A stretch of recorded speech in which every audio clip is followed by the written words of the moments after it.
Capítulo 4. O papel da ciência na Gênese. 1. A história da origem de quase todos os povos antigos se confunde com a crença religiosa que eles adotavam. É por isso que os seus primeiros livros foram livros religiosos. E como todas as religiões se ligam à origem das coisas, que também é a da humanidade, elas deram explicações sobre a formação e o mecanismo do universo compatíveis com o nível de conhecimento da época daqueles que fundaram essas religiões. Daí, resultou que os primeiros livros sagrados foram ao mesmo tempo os primeiros livros de ciências, assim como foram, por muito tempo, o único código das leis civis. 2. Nos tempos primitivos, os meios de observação eram muito imperfeitos, e as primeiras teorias sobre como o mundo funcionava deveriam estar repletas de erros grosseiros.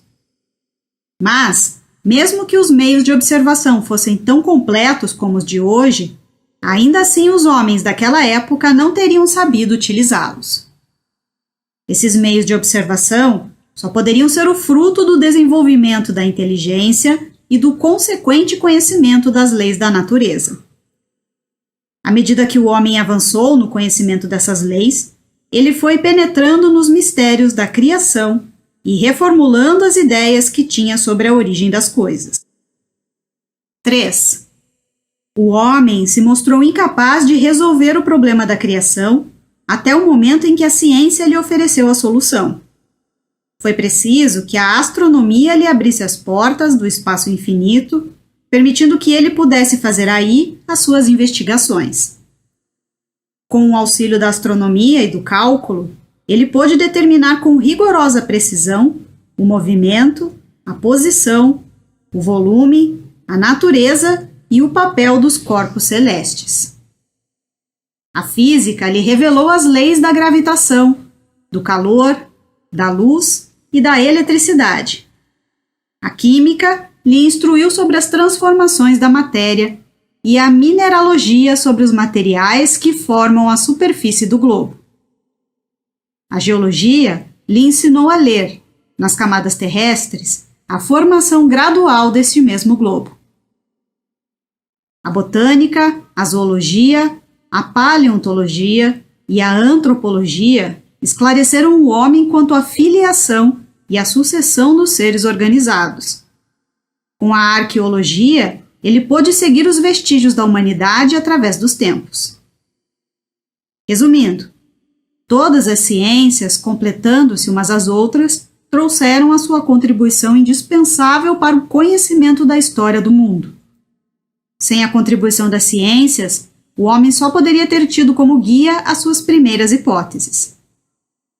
Foi por isso que todos aqueles que se propuseram a explicar a Gênese, antes dos conhecimentos que as ciências trouxeram, esbarraram em impossibilidades materiais. Assim, eles giravam sempre dentro de um mesmo círculo, sem dele conseguirem sair. Os homens só lograram êxito em sair desse círculo vicioso quando a ciência lhes abriu o caminho, fazendo com que as crenças antigas se desmoronassem. Então, tudo mudou de aspecto, porque eles encontraram nas ciências um guia seguro e as dificuldades foram prontamente superadas. Em vez de uma Gênese imaginária, surgiu uma Gênese verdadeira, que se apoiava em fatos e utilizava o método experimental. Nesse momento, a abrangência do universo se estendeu ao infinito. Desse modo, foi possível acompanhar a formação gradual da Terra e dos astros, segundo leis eternas e imutáveis que dão um testemunho bem maior da grandeza e da sabedoria de Deus, do que uma criação miraculosa, saída repentinamente do nada, como se Deus tivesse tido uma ideia súbita e resolvesse mudar de objetivo depois de ficar uma eternidade na ociosidade. Uma vez que é impossível conceber a Gênese sem os dados fornecidos pela ciência, podemos dizer, em nome da verdade, que a ciência chamada a constituir a verdadeira Gênese segundo as leis da natureza. Observação. Paleontologia. Estudo das diferentes espécies que existem em períodos geológicos passados, tendo por base a organização de seus fósseis. Antropologia. Ciência que tem por objetivo o estudo e a classificação das características físicas do homem e dos agrupamentos humanos, levando em consideração a sua origem, evolução, desenvolvimento físico e material, bem como seu comportamento, costumes, crenças, etc. Arqueologia. Ciência que estuda as culturas e as civilizações antigas através da análise dos seus vestígios materiais. Gênese. O sinônimo de gênese é origem. Origem e desenvolvimento dos seres organizados e do mundo onde eles vivem. Conjunto dos fatos ou elementos que concorrem para a formação de alguma coisa. 4. No ponto a que chegou a ciência no século XIX, será que ela resolveu todas as dificuldades relativas ao problema da gênese? Certamente que não, mas é incontestável que ela destruiu, sem possibilidade de retorno, todos os principais erros e colocou seus fundamentos mais essenciais sobre dados irrecusáveis. Os pontos ainda incertos podem ser considerados como detalhes, cuja solução, qualquer que venha a ser no futuro, não poderá prejudicar o conjunto. Apesar de todos os recursos que a ciência tem à sua disposição, falta até agora um elemento importante sem o qual a obra jamais poderia se completar. 5. De todas as gêneses antigas, a que mais se aproxima dos dados científicos modernos, apesar dos erros evidentes que contém, é incontestavelmente a de Moisés. Alguns desses erros são mais aparentes do que reais e provêm da falsa interpretação atribuída a certas palavras, cujo significado primitivo se perdeu na tradução, ao passar de uma língua para outra. O sentido de algumas palavras também mudou em função dos costumes dos povos. Ainda contribuiu para essa falsa interpretação a forma alegórica, própria do estilo oriental, e que foi traduzida ao pé da letra em vez de se procurar o seu verdadeiro sentido. 6. A Bíblia contém narrativas que a razão humana, desenvolvida pela ciência, não pode aceitar nos dias de hoje. Também contém fatos que parecem estranhos e por isso são repelidos, porque resultam de costumes que já não são mais adotados entre nós. Entretanto, haveria parcialidade em não reconhecer que a Bíblia contém grandes e belas coisas. A alegoria que ocupa um espaço considerável na Bíblia oculta sob o seu véu verdades sublimes. Essas verdades se tornam claras quando buscamos a essência do pensamento, e ao fazer isso, logo o absurdo desaparece. Então, por que esse véu não foi levantado antes? De um lado, pela falta de conhecimentos que só a ciência e uma filosofia sadia poderiam fornecer, e de outro, pelo princípio de que a fé não pode sofrer mudanças sobre hipótese alguma, fruto de um respeito demasiado cego pelo que estava escrito, e sob o qual a razão deveria se curvar. Contribui para essa fé absoluta o temor que se tinha em comprometer a estrutura das crenças, erguida sobre o sentido literal das palavras contidas na Bíblia. Como essas crenças partiram de um ponto primitivo, existia o receio de que, se o primeiro anel da cadeia se rompesse, todas as malhas da rede poderiam se romper também. Eis porque, apesar de tudo, os olhos dos homens permaneceram fechados. Mas fechar os olhos ao perigo não é o melhor meio de evitá-lo. Quando o alicerce de uma construção se inclina, não manda a prudência que as pedras ruins sejam imediatamente substituídas por pedras boas, em vez de esperar, por respeito à velhice do edifício, que o mal se torne irremediável e seja preciso reconstruí-lo novamente? 7. A ciência, ao levar as suas investigações até as entranhas da Terra e as profundezas dos céus, demonstrou, de maneira incontestável, os erros que a Gênese de Moisés continha se ela fosse tomada ao pé da letra. Demonstrou também a impossibilidade material de que as coisas se tenham passado do modo como estão ali textualmente relatadas. Ao proceder assim, a ciência desferiu um profundo golpe nas crenças existentes há séculos. A fé ortodoxa ficou abalada porque julgou que lhe haviam tirado a sua base.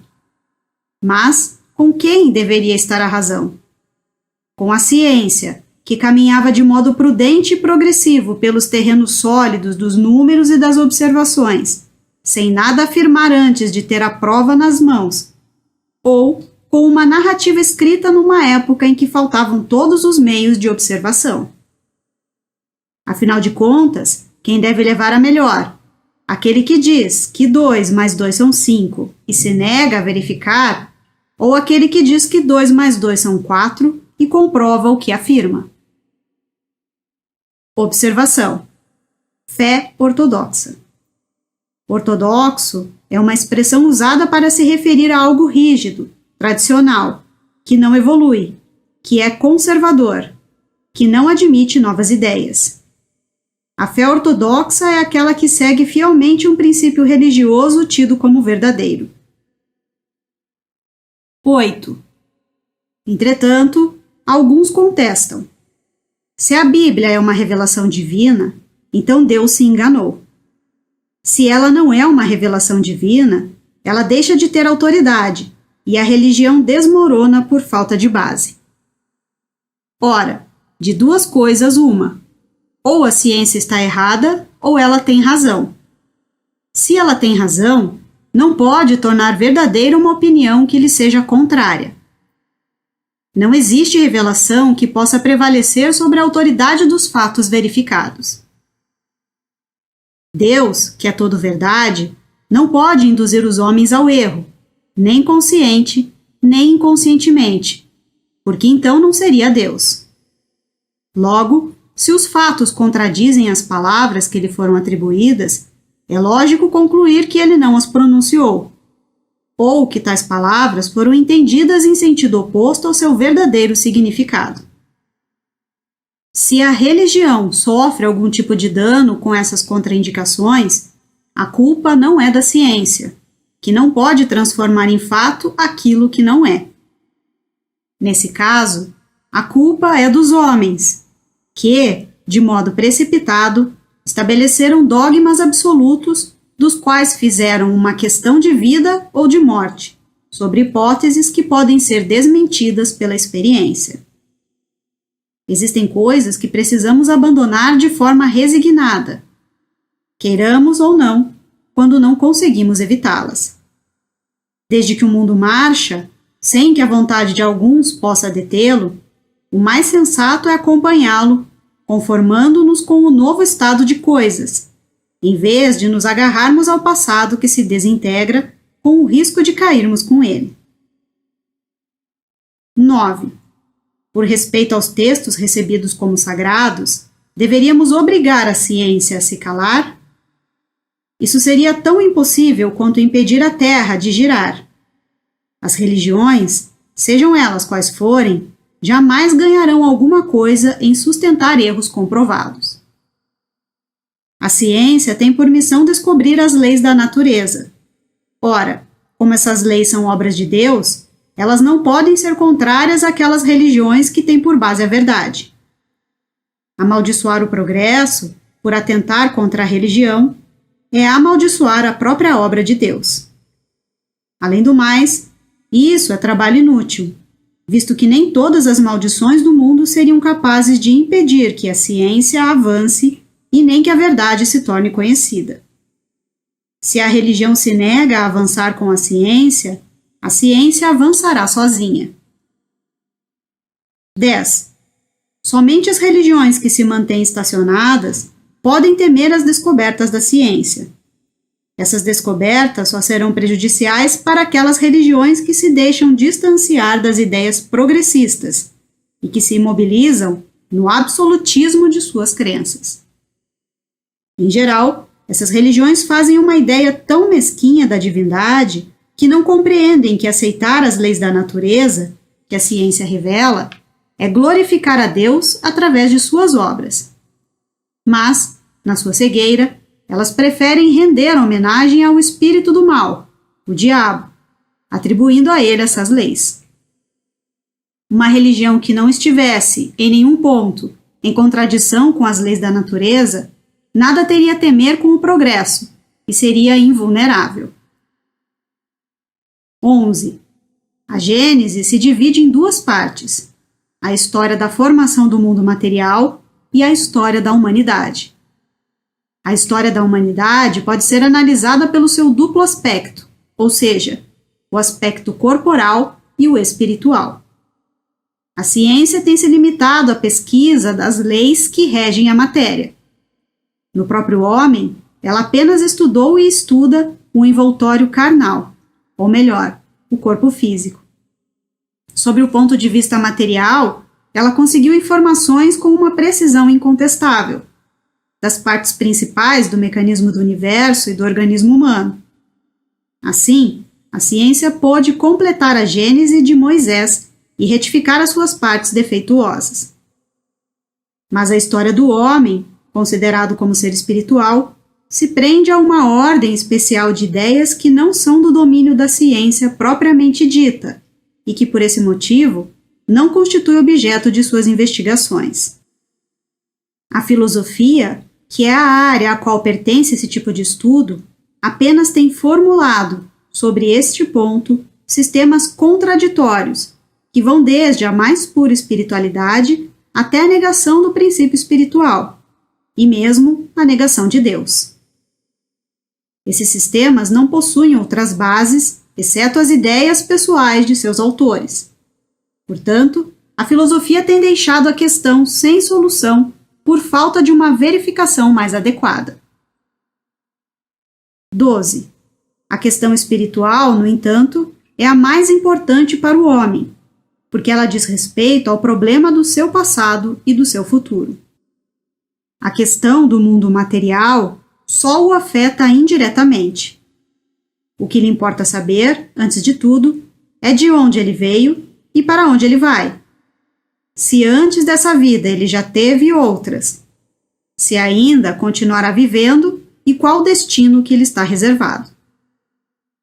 Sobre todas essas questões, a ciência se mantém calada. A filosofia apenas emite opiniões contraditórias, que se chocam umas com as outras.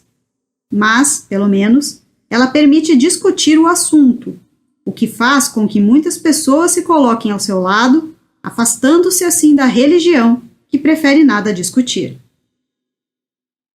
13. Todas as religiões concordam com o princípio da existência da alma, mesmo sem conseguir demonstrar esta existência. Entretanto, elas não concordam no que diz respeito à sua origem, nem com relação ao seu passado, nem com relação ao seu futuro. Também não concordam, principalmente, e isso é o essencial, quanto às condições de que depende a sua sorte no futuro. Em sua maioria, as religiões apresentam, como futuro da alma, um quadro que somente a fé cega pode aceitar, e ainda impõe aos seus adeptos que acreditem nesse quadro que é incapaz de suportar um exame mais sério. O destino que essas religiões atribuem à alma está ligado aos seus dogmas, ou melhor, às suas verdades absolutas. Está ligado também às ideias que se faziam nos tempos primitivos sobre o mundo material e sobre o mecanismo do universo. Assim, o destino que tais religiões atribuem à alma não se concilia mais com o estado atual dos conhecimentos. Uma vez que as religiões só podem perder com o exame e com a discussão do assunto, elas acham mais simples proibir tanto o exame quanto a discussão. 14. A dúvida e a incredulidade nasceram dessas divergências relativas ao futuro do homem. Entretanto, a incredulidade e a falta de fé deixam um vazio na vida, que é muito difícil de suportar. o homem encara com ansiedade o desconhecido, a morte, em que cedo ou tarde ele fatalmente deverá entrar. A ideia do nada lhe causa pavor. A sua consciência lhe diz que, para além do presente, alguma coisa deve estar reservada para ele. Mas, o que será? A sua razão, já desenvolvida, não permite mais que ele aceite as histórias que o acalantaram na infância, nem tomar a fantasia pela realidade. Qual o sentido dessa fantasia? A ciência lhe rasgou uma ponta do véu, mas não revelou ao homem o que mais lhe importava saber. Ele interroga a ciência e ela nada lhe responde de concreto, de maneira decisiva, que seja capaz de acalmar as suas apreensões. Por toda parte, ele encontra a afirmação se chocando com a negação, sem que nenhuma delas lhe apresente provas verdadeiras, tanto de um lado quanto do outro. Daí surge a incerteza, e a incerteza sobre a vida futura faz com que o homem se atire para as coisas da vida material, tomado por uma espécie de delírio.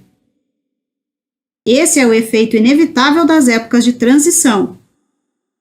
Cai o edifício do passado sem que ainda o do futuro esteja construído.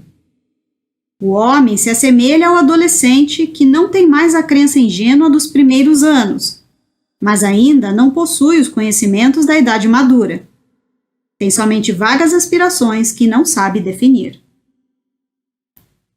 15. Se a questão do homem como espírito até agora permaneceu simplesmente como uma teoria, é porque faltavam os meios para uma observação mais direta. Meios estes que não faltam para comprovar a existência do mundo material, de modo que o assunto permaneceu aberto às imaginações da mente humana. Enquanto o homem não conheceu as leis que regem a matéria e não pôde aplicar o método experimental, andou vagando de sistema em sistema no que diz respeito ao mecanismo do universo e à formação da Terra. O que aconteceu na ordem física, aconteceu também na ordem moral. Para o homem fixar as ideias, faltou o elemento essencial: conhecimento das leis que regem o princípio espiritual. Esse conhecimento estava reservado à nossa época, século XIX, assim como o conhecimento das leis da matéria foram obras dos séculos XVII e XVIII.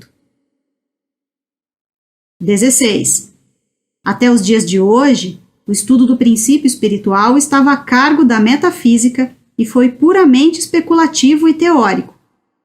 No Espiritismo, o estudo do princípio espiritual é inteiramente experimental. Com o auxílio da faculdade mediúnica, hoje mais desenvolvida e, sobretudo, generalizada e melhor estudada, o homem encontrou um novo instrumento de observação. A mediunidade foi, para o mundo espiritual, o que o telescópio foi para o mundo dos astros e o microscópio para o mundo dos infinitamente pequenos. Ela permitiu que pudéssemos explorar e estudar, com os próprios olhos, as relações que existem entre o mundo espiritual e o mundo material.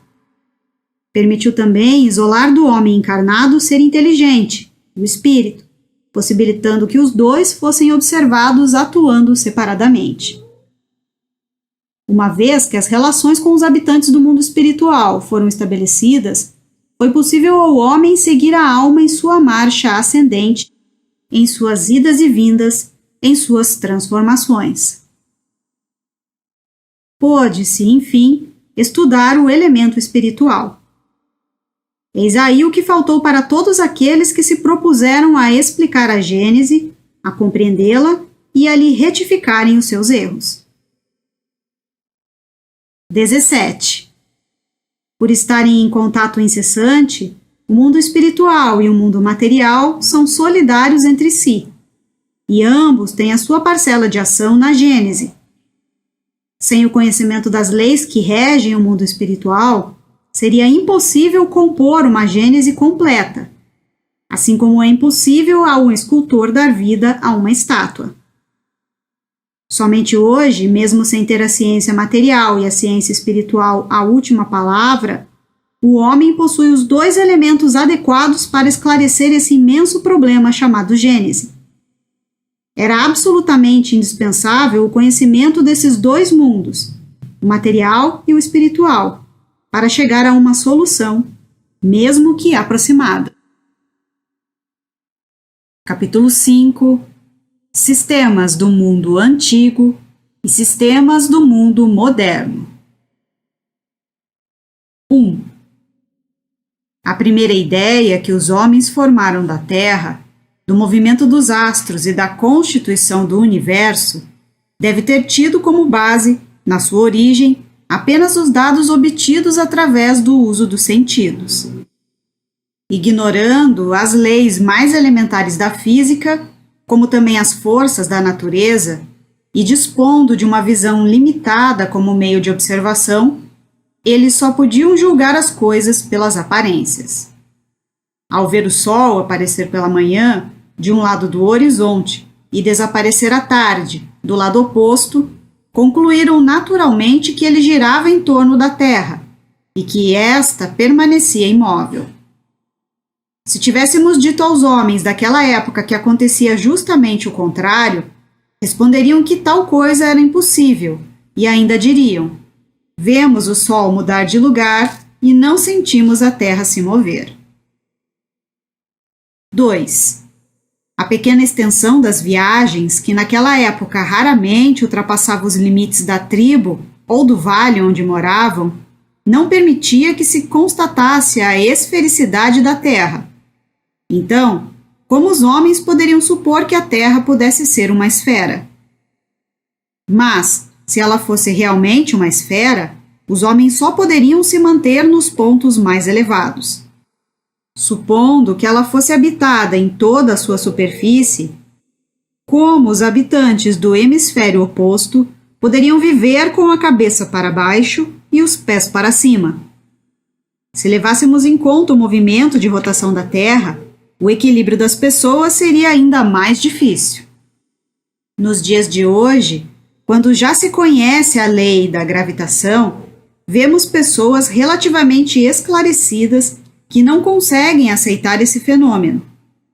Então, como podemos nos admirar que homens das primeiras épocas nem sequer tenham suspeitado da existência dessa lei? A Terra, para eles, era uma superfície plana e circular, similar a uma pedra de moinho, estendendo-se a perder de vista na direção horizontal. Daí provém a expressão, ainda hoje utilizada, ir até o fim do mundo. Seus limites, sua espessura, seu interior e tudo o que havia por baixo dela eram desconhecidos para eles. Observação. Lei da gravitação universal. Isaac Newton.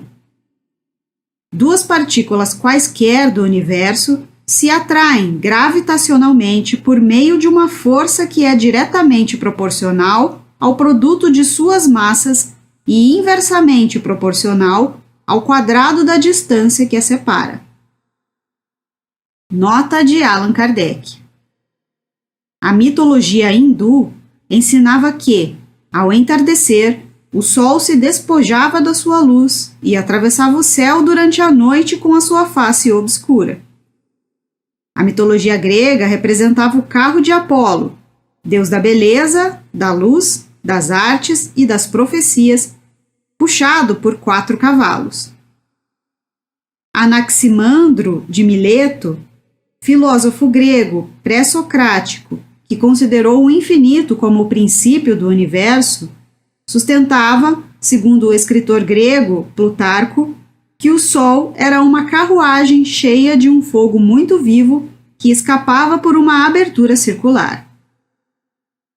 O filósofo grego Epicuro, segundo um dos seus seguidores, teria emitido a opinião de que o Sol se acendia de manhã e se apagava à noite nas águas do oceano.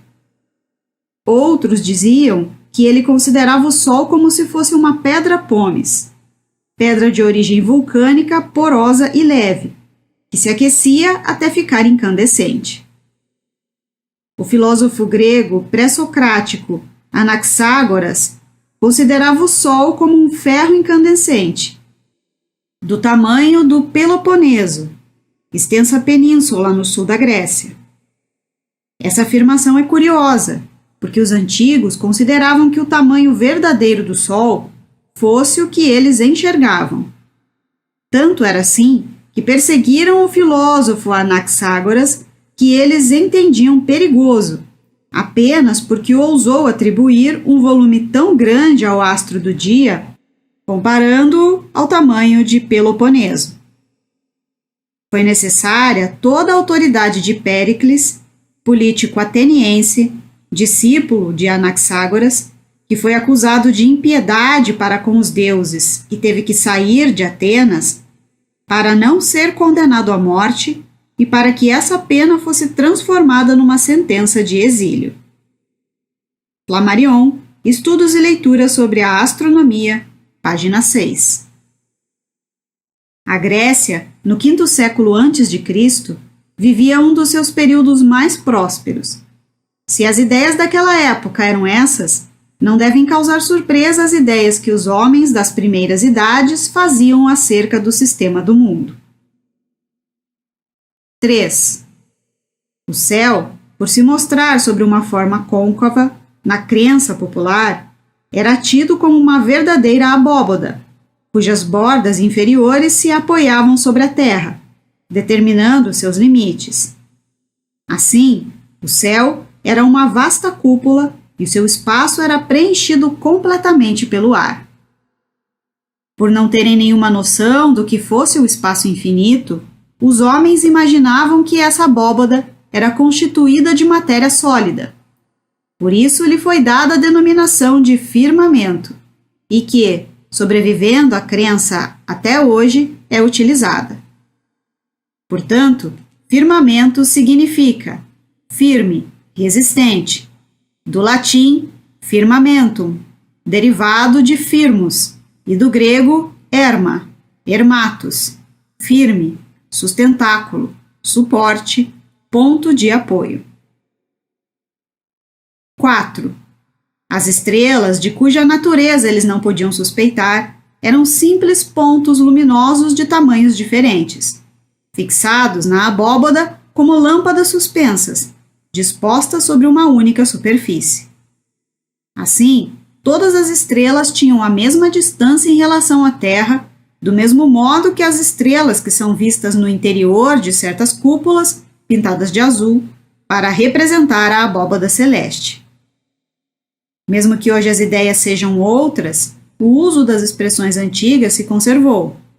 Ainda se diz, por comparação, a abóbada estrelada, sob a cúpula do céu.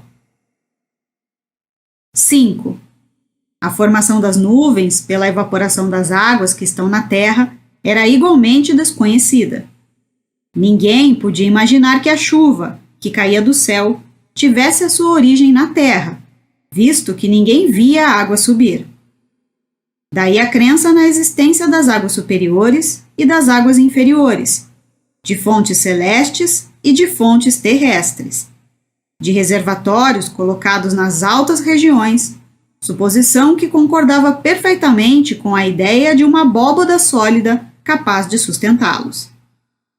As águas superiores, escapando pelas frestas da abóbada, caíam em forma de chuva e, conforme essas frestas fossem mais ou menos largas, a chuva variava de intensidade, ou seja, era branda, torrencial ou diluviana. 6.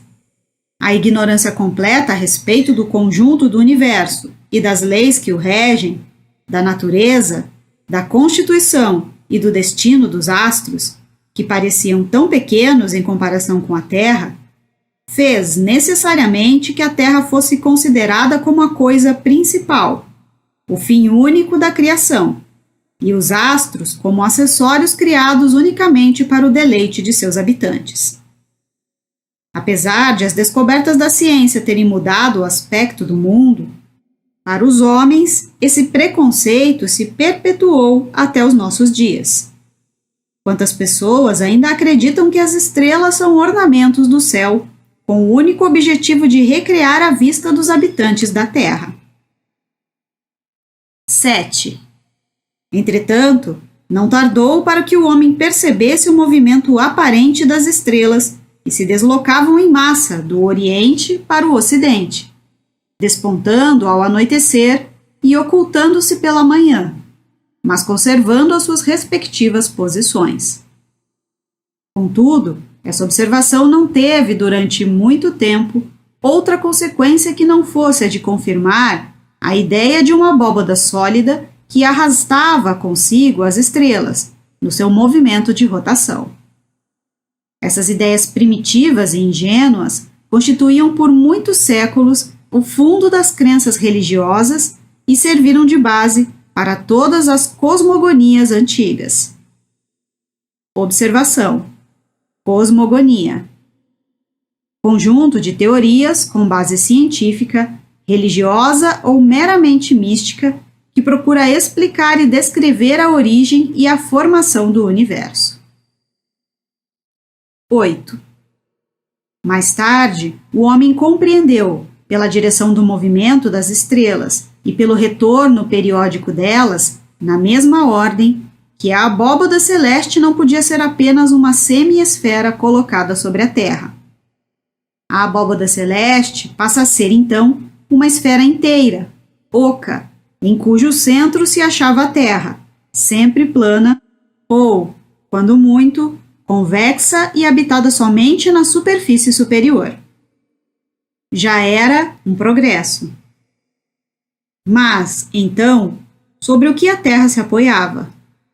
Seria inútil mencionar todas as suposições ridículas criadas pela imaginação, desde a dos indianos, que diziam que a Terra era carregada por 4 elefantes brancos, que, por sua vez, eram carregados sobre as asas de um imenso abutre. Os mais sensatos confessavam que nada sabiam a esse respeito. 9.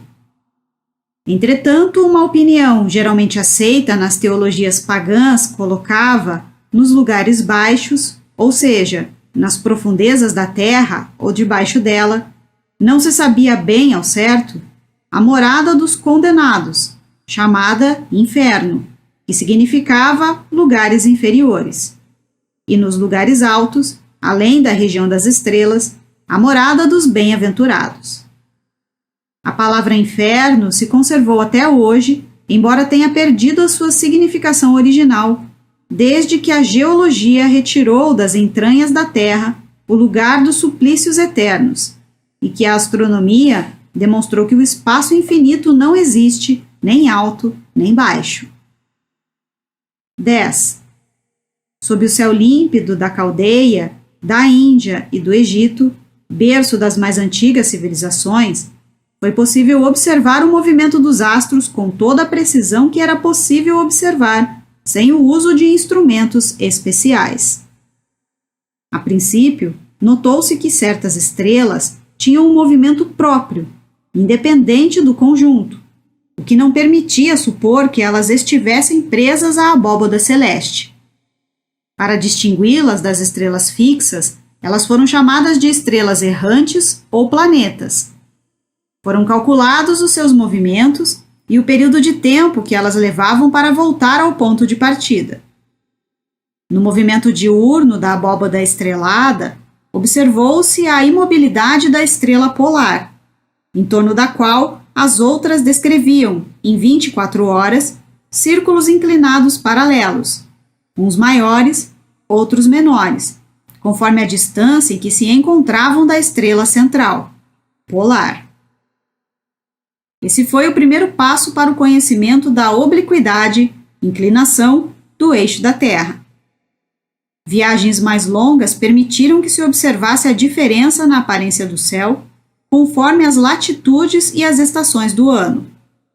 A elevação da estrela polar acima do horizonte, acompanhando a variação da latitude, abriu os caminhos para que o homem descobrisse que a Terra era redonda. Foi assim que, pouco a pouco, ele fez uma ideia mais exata do sistema em que a Terra está inserida.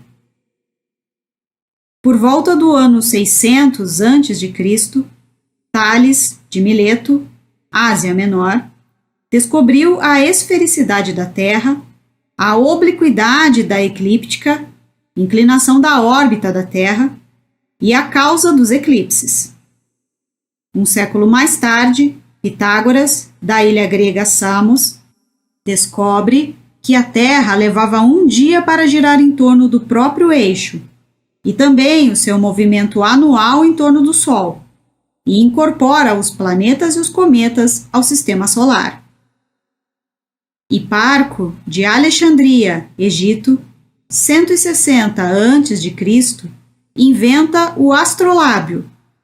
Com esse instrumento, ele calcula e prediz os eclipses, observa as manchas do Sol, determina o ano trópico, o tempo de uma translação completa da Terra em torno do Sol, 365 dias, e determina também a duração das revoluções da Lua em torno da Terra.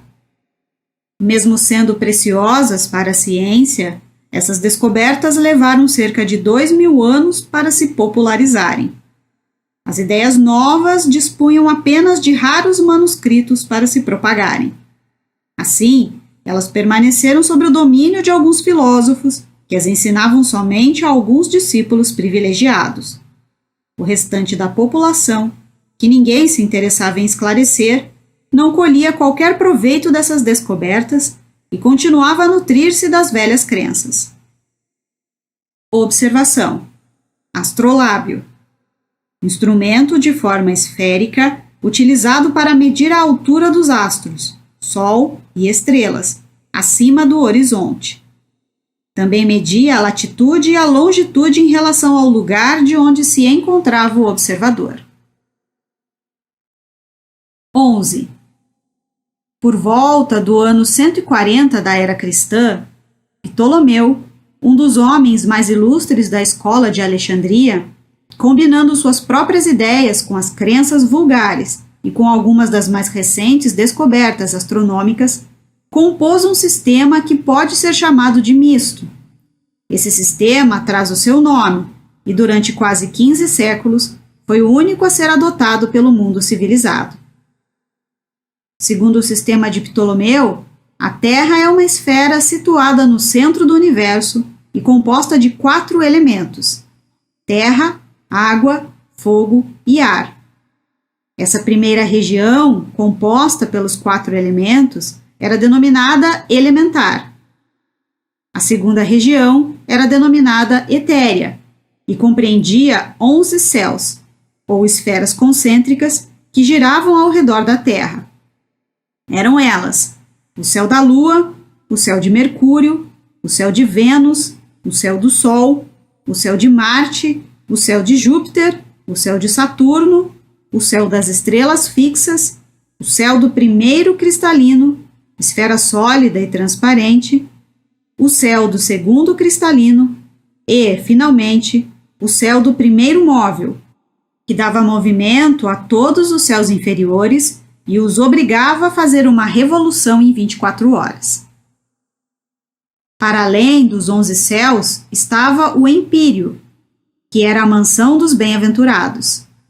Empírio era uma denominação tirada do grego pyr, ou pur, que significa fogo, porque se acreditava que essa região resplandecia de luz como o fogo.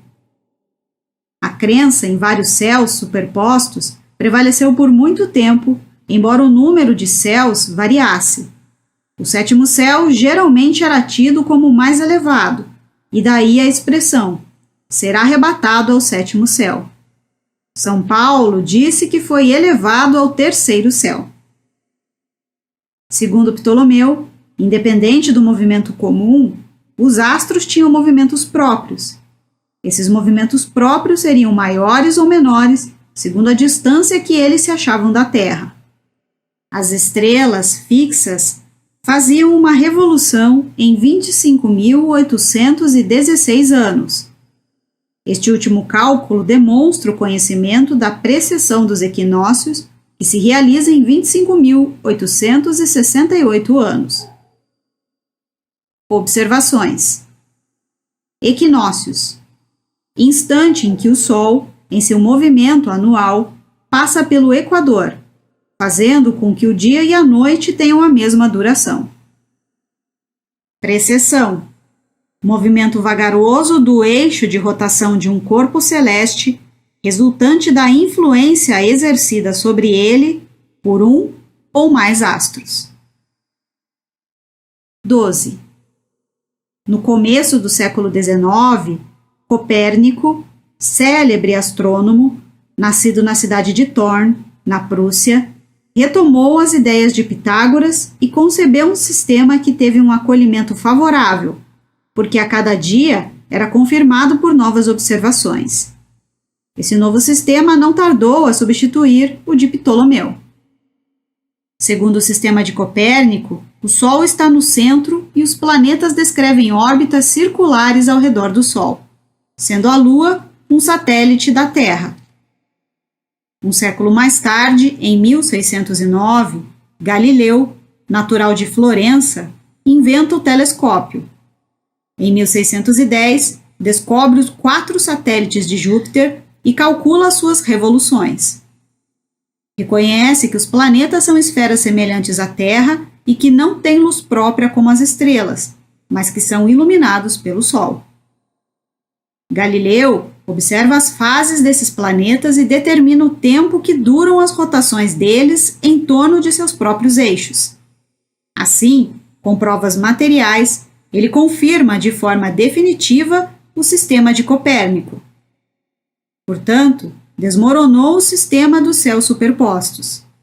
Os planetas foram reconhecidos como mundos semelhantes à Terra e, sem dúvida, também habitados.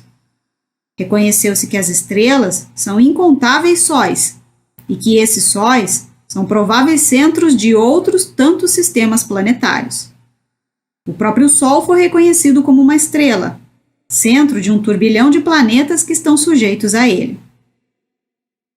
As estrelas deixaram de estar confinadas numa zona de esfera celeste, para estarem espalhadas, de forma irregular, pelo espaço sem limites. As que parecem tocar-se estão a distâncias incomensuráveis umas das outras. As menores, em aparência, são as que estão mais afastadas de nós, e as maiores, as que estão mais próximas, porém, ainda assim, encontram-se a centenas de bilhões de léguas. Os agrupamentos de estrelas, aos quais foi dado o nome de constelações, não passam de agrupamentos aparentes, causados pela distância. Suas figuras nada mais são do que efeitos de perspectiva, semelhantes às figuras que se formam para a visão daquele que se coloca num ponto fixo e observa luzes dispersas numa vasta planície, ou que observa árvores numa floresta. Na realidade, esses agrupamentos não existem. Se pudéssemos nos transportar para a região de uma dessas constelações, à medida que nos aproximássemos dela, a sua forma desapareceria e novos agrupamentos de estrelas apareceriam à nossa frente. Ora, desde que essas constelações só existem na aparência, o significado que a crença popular e supersticiosa lhes atribui é ilusória, e a sua influência sobre a vida dos homens somente pode existir na nossa imaginação. Para distinguir as constelações, os homens lhes atribuíram nomes tais como Leão, Touro, Gêmeos, Virgem, Balança, Capricórnio, Câncer, Órion, Hércules, Ursa Maior, ou Carruagem de Davi, Ursa Menor, Lira, etc. Para representar essas constelações, deram-lhe nomes fantasiosos que lembram essas formas, mas que em nenhum caso guardam qualquer relação com a forma aparente que esse grupo de estrelas compõe. Assim, seria inútil procurar essas figuras no céu. A crença na influência das constelações, sobretudo daquelas que constituem os 12 signos do zodíaco, tem sua origem na ideia associada aos nomes que elas receberam. Se a constelação que se chama Leão tivesse recebido o nome de asno ou de ovelha, certamente os homens teriam lhe atribuído uma influência completamente diferente. 13. A partir de Copérnico e Galileu, as velhas cosmogonias, descrições hipotéticas da criação do mundo, desapareceram para sempre. A astronomia só podia avançar e nunca recuar. A história relata as lutas que esses homens, com a inteligência acima da média, tiveram que sustentar contra os preconceitos e, sobretudo, contra o espírito de partidarismo, interessado em manter erros sobre os quais haviam fundado crenças, supostamente firmadas em bases inabaláveis. Bastou a invenção de um instrumento de ótica, o telescópio, para derrubar uma construção de muitos milhares de anos. Nada poderia prevalecer contra uma verdade que estava amplamente reconhecida. Graças à imprensa, jornais e revistas, o público, que já possuía os primeiros conhecimentos acerca das novas ideias, começou a não mais se deixar levar pelas ilusões e tomou parte na luta. Já não era mais contra alguns indivíduos que era necessário lutar, mas contra a opinião geral que defendia a verdade. Como o universo é grande, se comparado com as limitadas proporções que os nossos ancestrais lhe davam. Como é sublime a obra de Deus, quando ela se realiza segundo as leis eternas da natureza. Mas quanto tempo, quantos esforços de homens com inteligência superior, quanta dedicação foi necessária para abrir os olhos das criaturas e arrancar-lhes, por fim, a venda da ignorância. 14. Finalmente, o caminho estava aberto para que ilustres e numerosos cientistas se apresentassem com o intuito de completar a obra apenas iniciada. Na Alemanha, Kepler descobre as célebres leis que levam o seu nome e por meio das quais se reconhece que as órbitas que os planetas descrevem não são circulares, e sim elípticas, das quais o Sol ocupa um dos focos. Newton, na Inglaterra, descobre a lei da gravitação universal. Laplace, na França, cria a mecânica celeste. Finalmente, a astronomia deixa de ser um sistema fundado em hipóteses ou probabilidades e passa a ser uma ciência estabelecida sobre as mais rigorosas bases do cálculo e da geometria. Fica assim lançada uma das pedras fundamentais da Gênese, decorridos cerca de 3.300 anos depois de Moisés. Primeira parte, capítulo 6. Uranografia geral. Descrição do céu. Nota de Allan Kardec. Este capítulo foi extraído integralmente de uma série de comunicações ditadas na Sociedade Espírita de Paris entre 1862 e 1863, sob o título de Estudos Uranográficos, e assinados pelo espírito Galileu. O médium foi o senhor Camille Flammarion. O espaço e o tempo. 1. Diversas definições de espaço já foram dadas, mas a principal foi esta. O espaço é a extensão que separa dois corpos. Alguns sofistas, aqueles que defendem argumentos inconsistentes do ponto de vista lógico, deduziram que, onde não existem corpos, não pode existir espaço. Foi esse argumento que levou alguns doutores em teologia a estabelecerem que o espaço é necessariamente finito, alegando que um certo número de corpos limitados, quanto à quantidade, não poderiam formar uma série infinita, e que, onde acabassem os corpos, o espaço igualmente acabaria. Também definiram o espaço como sendo o lugar onde se movem os mundos, ou o vazio, onde a matéria atua, e assim por diante. Deixemos todas essas definições que nada definem nos lugares onde elas estão.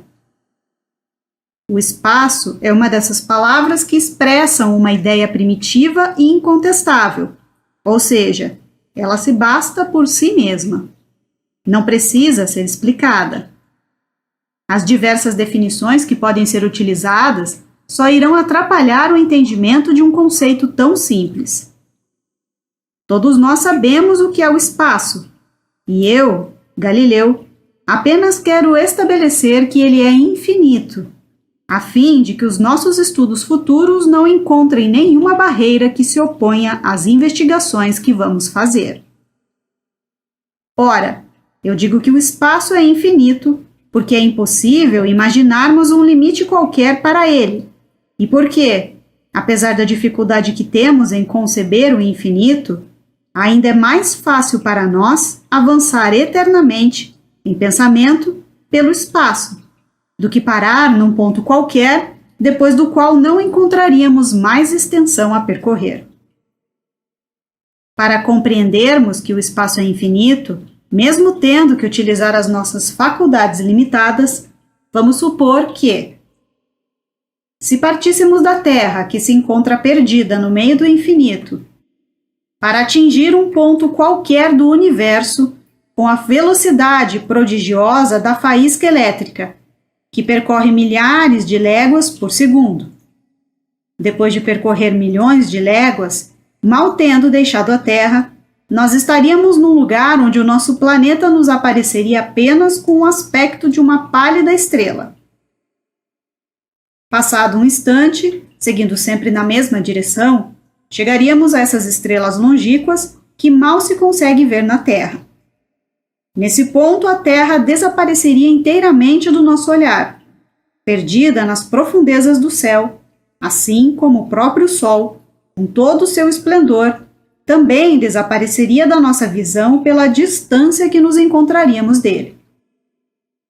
Estamos nos deslocando sempre na mesma velocidade de relâmpago, da luz, e a cada passo que avançamos na imensidão, ultrapassamos outros sistemas planetários, ilhas de luz etérea, estradas cheias de estrelas, lugares suntuosos onde Deus semeou mundos com a mesma abundância com que semeou as plantas nas planícies terrestres. Ora, estamos caminhando há poucos minutos e já estamos separados da Terra por centenas de milhões e milhões de léguas. Bilhões de mundos passaram pelos nossos olhos, e na realidade não avançamos um só passo que seja no universo.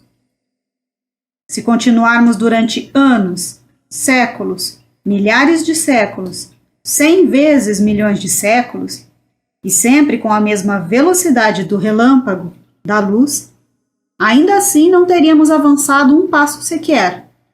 E isso aconteceria para qualquer lado que nós nos dirigíssemos, partindo desse grão invisível que deixamos e que se chama Terra. Eis aí o que é o espaço. 2. O tempo, assim como o espaço, também é uma palavra que se define por si mesma. É possível fazer uma ideia mais exata do tempo quando estabelecemos a sua relação com o infinito. O tempo é a sucessão das coisas. Ele está ligado à eternidade do mesmo modo que as coisas estão ligadas ao infinito.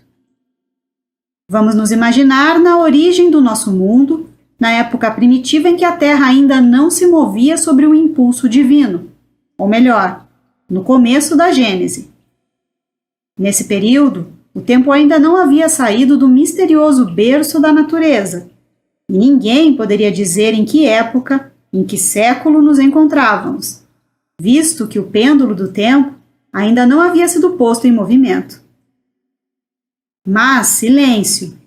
Soa no relógio da eternidade a primeira hora de uma Terra isolada, e o planeta se move no espaço. Desse momento em diante, existe entardecer e amanhecer.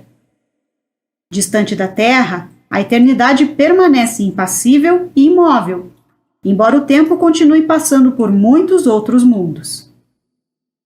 Para a Terra, o tempo começa a ser marcado e, durante inúmeras gerações, os anos e os séculos serão contados.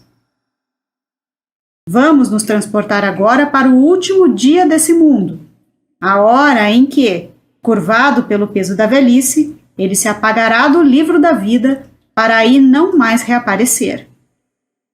Interrompe-se então a sucessão dos acontecimentos. Os movimentos terrestres que mediam o tempo cessam, e com eles o tempo termina. Essa simples exposição das coisas naturais que dão nascimento ao tempo, que o sustentam e deixam com que ele se extingua, é o suficiente para mostrar que, observando do ângulo em que devemos nos colocar para os nossos estudos, o tempo é uma gota d'água que cai da nuvem para o mar e cuja queda é medida.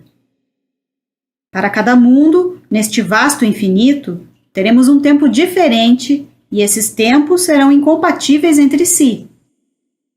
Fora desses mundos, somente a eternidade substitui essas efêmeras sucessões, o tempo.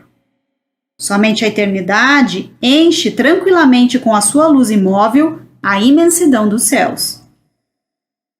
Imensidade sem limites e eternidade sem limites são essas as duas grandes propriedades da natureza universal.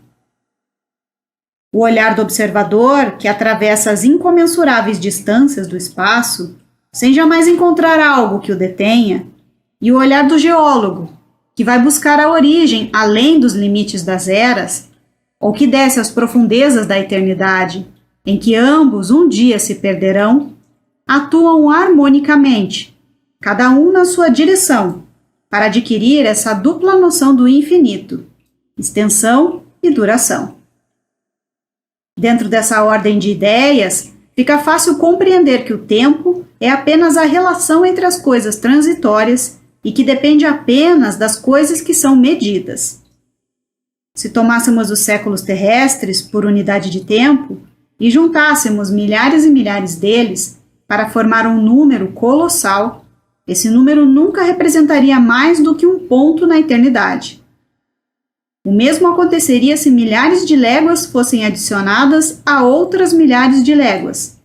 Elas não representariam mais do que um ponto na extensão.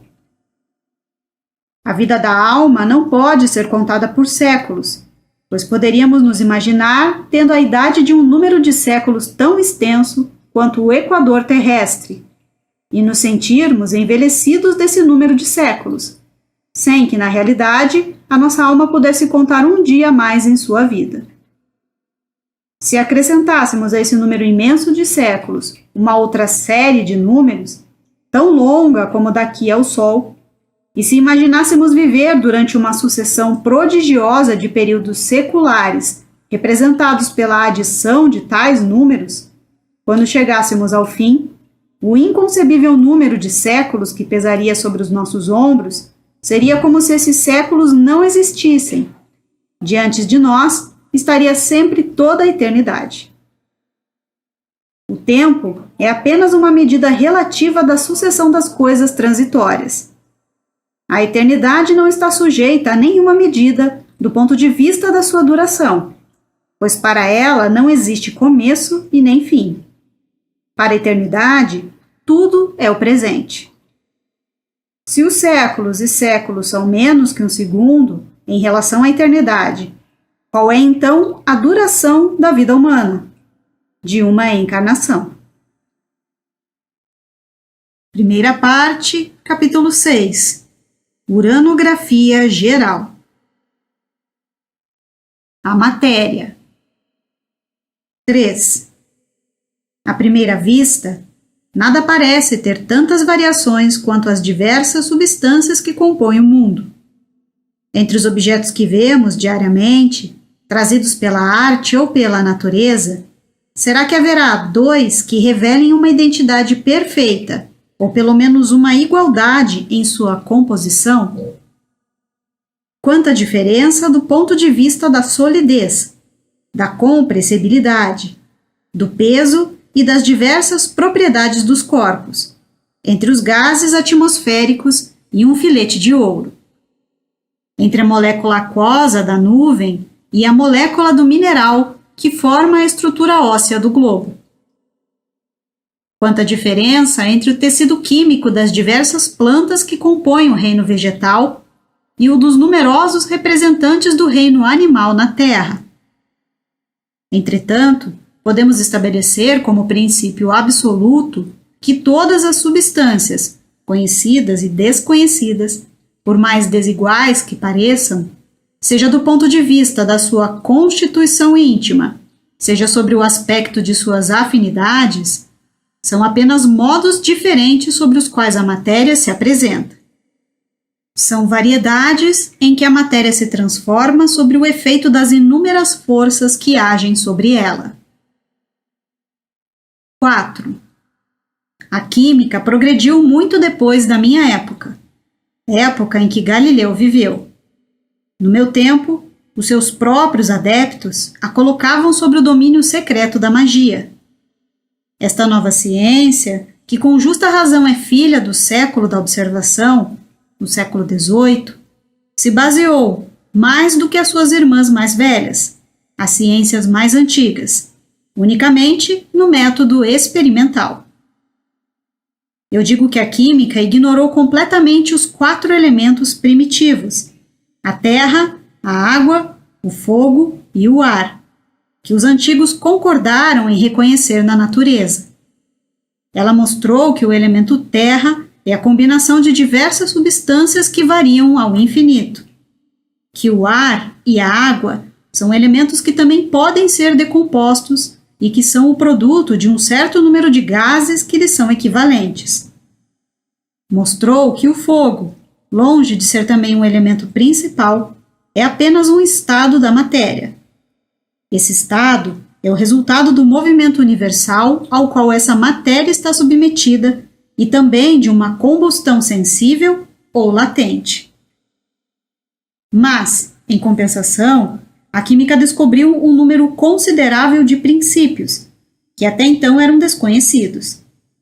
Esses princípios, mediante determinadas combinações, formaram as diversas substâncias, os diversos corpos que ela tem estudado e que agem simultaneamente, segundo certas leis e em certas proporções, nos trabalhos que se realizam dentro do grande laboratório da natureza.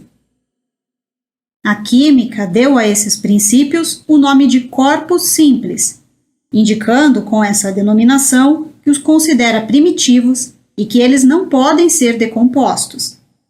Isso significa que nenhuma operação até hoje pôde reduzi-los a frações mais simples do que eles mesmos. Observação: combustão sensível ou latente. O calor fornecido a um corpo e que gera apenas a variação da sua temperatura é denominado de calor sensível. Caso exista mudança de fase, estado de líquido para gasoso, por exemplo, o calor será chamado de latente. Nota de Allan Kardec: os principais corpos simples entre os não metálicos são o oxigênio, o hidrogênio, o azoto, o nitrogênio, o cloro, o carbono, o fósforo, o enxofre, o iodo. Entre os corpos metálicos, o ouro, a prata, a platina, o mercúrio, o chumbo, o estanho, o zinco, o ferro, o cobre, o arsênico, o sódio, o potássio, o cálcio, o alumínio e etc. 5. Mas, onde se detêm as verificações que o homem realiza, mesmo com o auxílio dos melhores equipamentos de sentidos artificiais, a obra da natureza prossegue.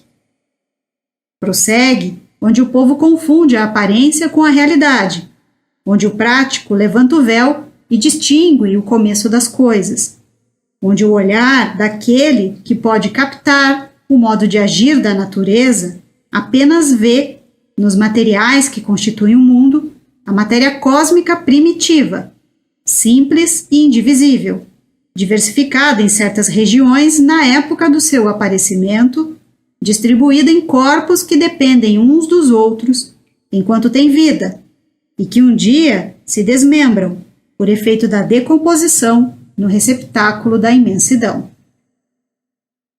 6. Existem questões que nós mesmos, espíritos amantes da ciência, não podemos aprofundar e sobre as quais só nos resta emitir opiniões pessoais, mais ou menos hipotéticas. Sobre essas questões, eu, Galileu, me calarei, ou justificarei a minha maneira de encará-las.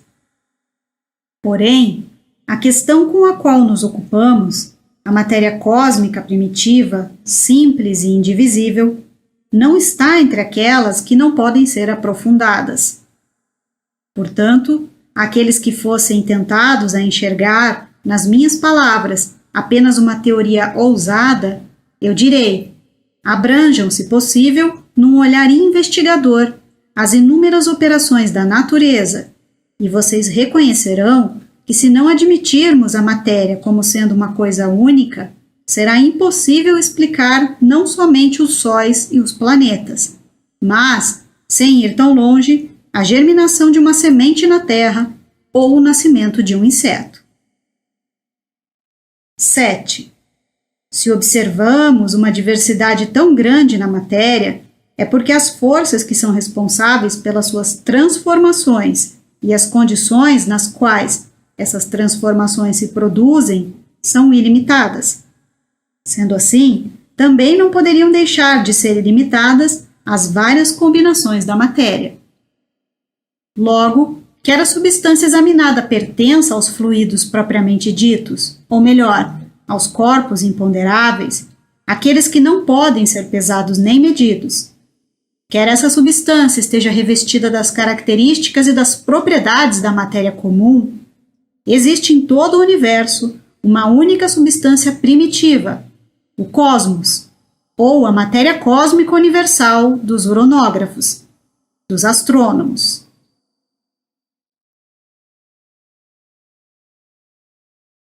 Primeira parte, capítulo 6.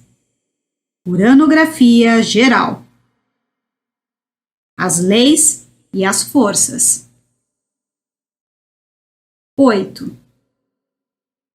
Se um desses seres desconhecidos que consomem sua existência efêmera no fundo das regiões tenebrosas do oceano, se um desses animais que possuem vários estômagos, se um desses vermes marinhos, miseráveis animais microscópicos, que da natureza só conhecem os peixes que se alimentam de outros peixes, e as florestas submarinas, recebesse de repente o dom da inteligência, a possibilidade de estudar o mundo em que vive e de basear as suas observações num raciocínio hipotético que abrangesse as coisas como um todo, que ideia uma dessas criaturas faria da natureza viva que se desenvolve no meio em que ela habita e do mundo terrestre que escapa ao campo de suas observações? Se, agora, por um efeito maravilhoso do poder da sua nova faculdade, a inteligência, este mesmo ser conseguisse se elevar acima das suas trevas eternas, o fundo do oceano, e alcançar a superfície do mar, não longe das praias de uma ilha com vegetação exuberante, banhada por um sol de calor benéfico, que opinião teria ele a respeito de suas teorias antecipadamente formuladas sobre a criação universal? Não as afastaria de pronto, substituindo-as por uma apreciação mais ampla, embora também relativamente incompleta como a primeira? Ó homens, essa é a imagem da ciência de vocês, uma ciência ainda toda especulativa. Nota de Allan Kardec. Essa também é a situação daqueles que negam a existência do mundo dos espíritos. Assim que retornam a ele pela morte do corpo físico, compreendem como eram vazias as teorias com as quais pretendiam explicar tudo, exclusivamente por meio da matéria. Entretanto, esses horizontes ainda têm para eles certos mistérios que somente se revelam aos poucos, à medida que eles se elevam pela depuração. Mas, desde os seus primeiros momentos neste mundo, mundo dos espíritos, eles são forçados a reconhecer a sua cegueira e o quanto estavam longe da verdade. 9. Uma vez que venho tratar aqui da questão das leis e das forças que regem o universo, eu, Galileu, que assim como vocês, também sou um ser relativamente ignorante frente à ciência verdadeira, apesar da aparente superioridade sobre os meus irmãos da Terra, advinda da possibilidade de estudar as questões naturais que lhes são proibidas, em função da posição em que se encontram, encarnados, trago como único objetivo dar a vocês uma noção geral sobre as leis universais. Porém, não pretendo explicar em detalhes o modo de ação e a natureza das forças especiais que dependem dessas leis universais. 10. Existe um fluido etéreo que preenche o espaço e penetra os corpos. Esse fluido é o éter ou a matéria cósmica primitiva, ou ainda o fluido cósmico universal, gerador do mundo e dos seres. As forças que foram responsáveis pela transformação da matéria são inseparáveis desse fluido cósmico universal. Trata-se de leis imutáveis e necessárias que regem o mundo.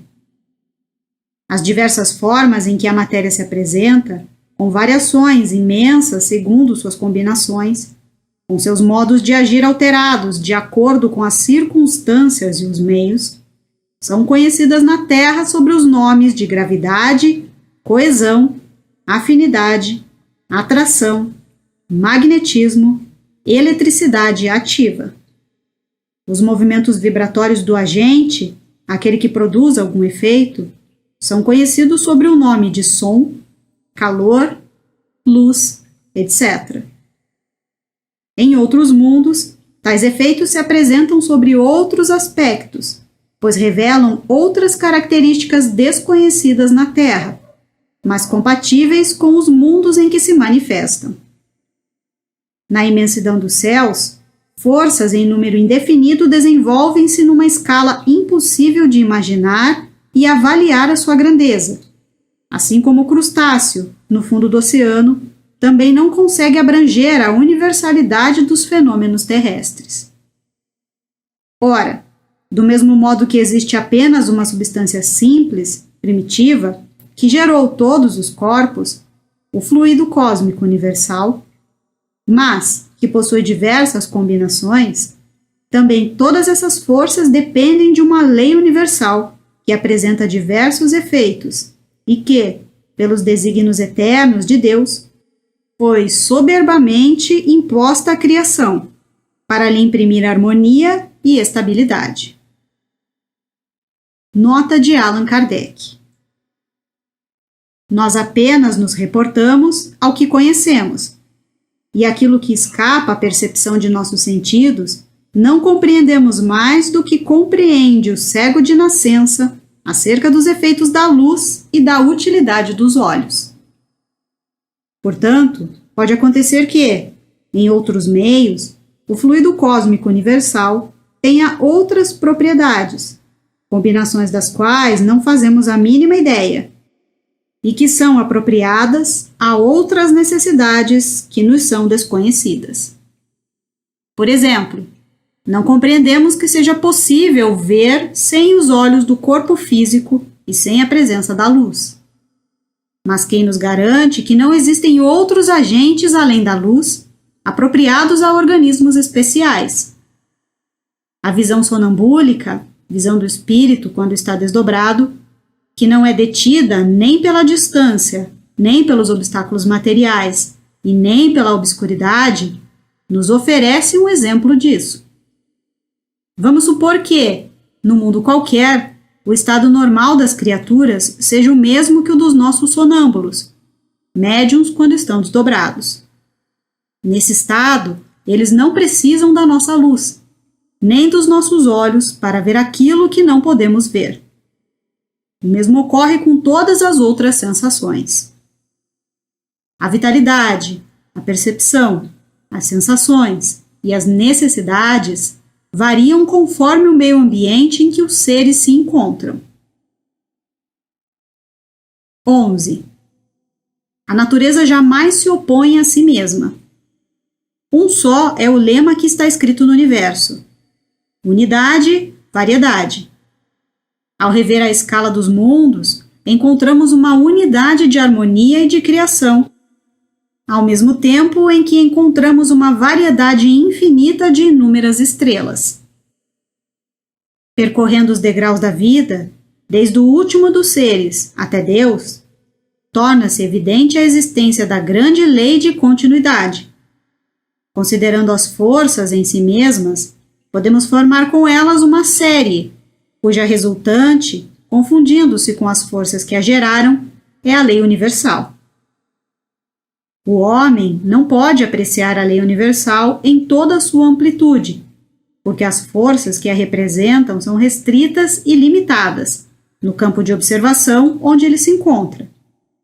Entretanto, a gravitação e a eletricidade podem ser consideradas como uma larga aplicação da lei primitiva que está presente em todo o universo. Todas essas forças são eternas. Adiante explicaremos esse termo, e universais como a criação. Essas forças, fazendo parte do fluido cósmico universal, agem necessariamente em tudo e em toda parte. A maneira de agir dessas forças se modifica se elas agem de forma simultânea ou se agem de forma sucessiva, ou melhor, uma depois da outra. Assim, essas forças predominam num lugar, se atenuam em outro, encontram-se pujantes e ativas em certos pontos, latentes ou ocultas em outros, mas sempre preparando, dirigindo, conservando e destruindo os mundos em seus diversos períodos de vida, governando os maravilhosos trabalhos da natureza, onde quer que eles se executem, assegurando sempre o eterno esplendor da criação. Primeira parte, capítulo 6. Uranografia geral. A primeira criação. 12. Depois de termos considerado o universo sobre os pontos de vista gerais da sua composição, das suas leis e das suas propriedades, podemos estender os nossos estudos ao modo de formação que deu origem aos mundos e aos seres. Falaremos em seguida sobre a criação da Terra em particular, sobre seu estado atual na universalidade das coisas e, posteriormente, tomando este globo como um ponto de partida e como sendo apenas um planeta entre tantos outros, iniciaremos os estudos planetários e siderais. 13. Se compreendermos bem a relação, ou antes, a oposição que existe entre a eternidade e o tempo, se nos familiarizarmos com a ideia de que o tempo não passa de uma medida relativa da sucessão das coisas transitórias, ao passo que a eternidade é essencialmente una, imóvel e permanente, e que não está sujeita a qualquer medida do ponto de vista da duração, compreenderemos que para ela não existe começo e nem fim. Por outro lado, se fizermos uma ideia correta, ainda que necessariamente distante, de que o poder de Deus é infinito, compreenderemos como é possível que o universo tenha sempre existido e sempre existirá. Desde o momento em que Deus existiu, suas percepções eternas se manifestaram. Antes que os tempos tivessem nascido, a eternidade, que não pode ser medida, recebeu a palavra divina e se espalhou pelo espaço, que é eterno como ele. 14.